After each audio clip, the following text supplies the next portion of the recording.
Hello everyone, my name is Taylor and welcome to AAA Digest. I'm back talking about Mafia today.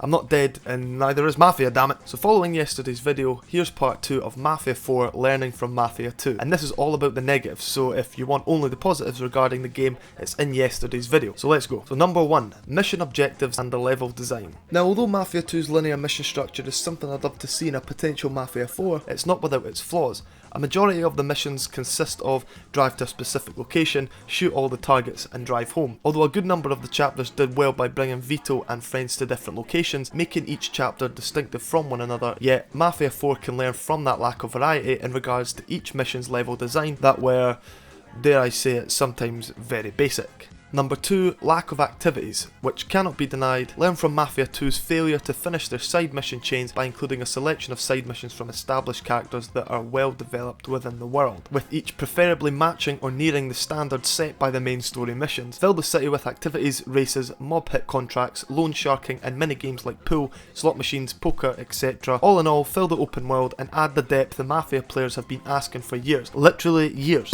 So learning from Empire Bay's lack of activities is a must. Please! Number 3, the game's pacing. One of the biggest complaints regarding Mafia 2 is the placement of specific mission start points being almost as far away from Vito's objective as possible, which is clearly used to disguise the true length of Mafia 2's chapter-based story, which on average takes between 10 to 12 hours and a high percentage of that time is spent driving towards each location. So learn to minimise the lonely long distance drives from A to B and ensure the player isn't forced to repeatedly drive back and forth between the same locations. For a lot of players, Mafia 2's narrative and characters was the only reason they were compelled to complete the game after being beaten down by the hours of time spent in vehicles. So ensure missions have better spacing and are way more accessible for players that are story focused. If not, guarantee there's an important or interesting update via the radio each time the player is forced to travel long distances, or make sure our protagonist is accompanied by another Mafia member and engaged in conversation to fill that void left by a lack of content in the open world, which Mafia 2 did, but it should be done on a bigger scale. Number 4, give your development team time. It's clear 2K Czech had plans to fill these long distance journeys with activities in the open world and more side missions between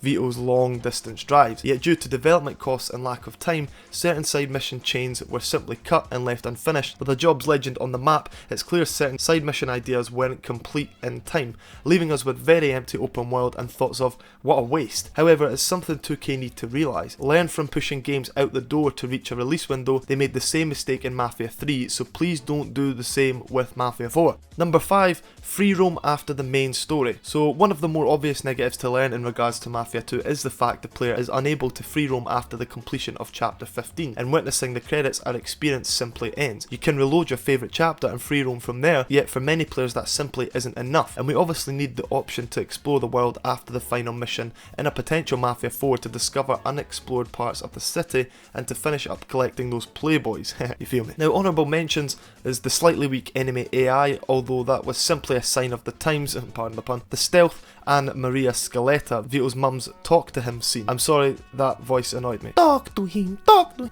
Talk to him. That's it for this Mafia video. It's good to be back and we will have similar selection of videos from Mafia 1. When that happens, who knows, we want to place our focus on other games for a while, so Mafia content won't be our priority until something big happens with the series, aka an announcement. But more content on the way, specifically the main game I'll be covering on this channel, and for more content like this, stay tuned here on AAA Digest. Bye.